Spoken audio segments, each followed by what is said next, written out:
In the prison gym, he met an 18-stone bodybuilder from Basildon. Pat Tate had a wild reputation, but he was in awe of Noy. Noy was probably someone Pat Tate wanted to be.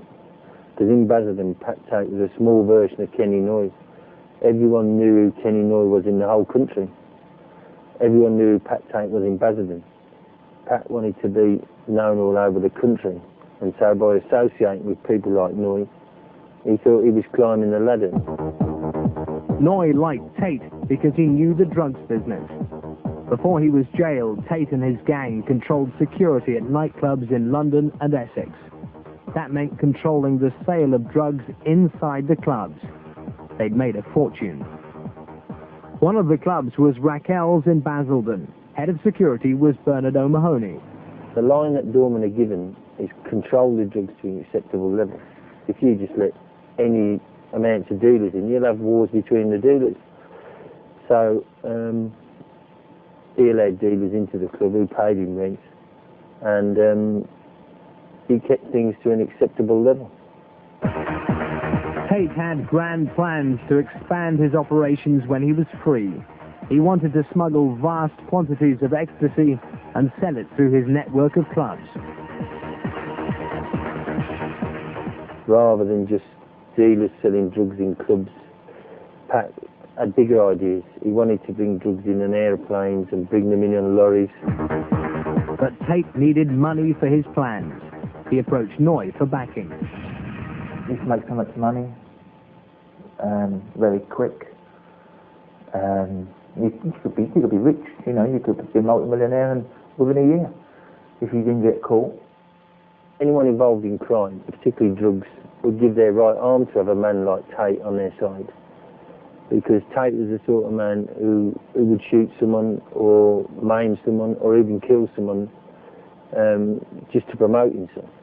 For Noy, it was a low-risk, high-return venture. Well, usually you get a double return on it.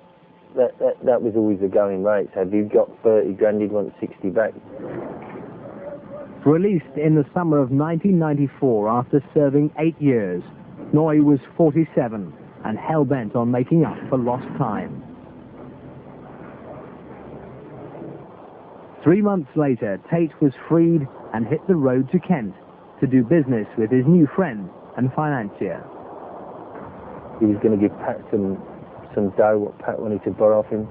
As far as he was concerned, Kenny Noy was his bank manager. We went to a pub near West Kingsland, near Brands Hatch, and Noy hadn't turned up. And I'm going, come on Pat, he ain't going to turn up, you know what I mean? And Pat's going, no, he really won't let me down, he won't let me down. You know, Pat thought Noy had similar feelings for him as he had for Noy, you know, he thought they was big buddies. But when Noy eventually turned up, he gave Pat the money. It was in like a small canvas shopping bag, folded over, and Pat just took the dough off him, put it in his jacket, and he thought Noy was going to stay and have a drink with us and all that sort of stuff, but Noy only stayed 5 minutes, said goodbye to Pat and walked out and left us sitting there. And I think Pat was a bit embarrassed by it. Noy just thought Pat was a tool. He could use Pat, and when Pat was broken, he'd throw him away. Tate immediately launched himself into his new venture. Within months, fortunes were being made. Then, on November the 12th, 1995, the entire racket exploded in the most tragic fashion. Leah Betts died after taking a single ecstasy tablet at her 18th birthday party at her home in Essex. The tablet was bought at a nightclub in Basildon. I've got love for my daughter. I've got anger for the people with the drugs. And I hate this bastard that supplied them. The ecstasy tablet that killed Leah Betts was bought here at Raquel's in Basildon, a club where Tate and his pals sold their smuggled ecstasy. We don't know if Kenneth Noy's money bankrolled the batch of ecstasy that killed Leah Betts.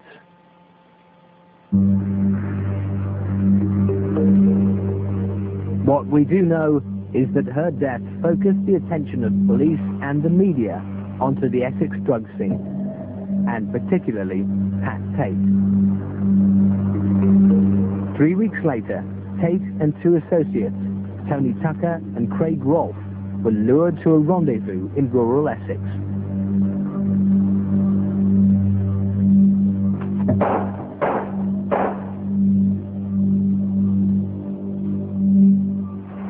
They were found in this Range Rover. 3 dead men. No one knew who they were, what they were doing, or why they fell victim to cold-blooded murder. The underworld insists that such an expert hit must have been commissioned by a major gangland figure. Last year, 2 petty criminals were jailed for the shooting.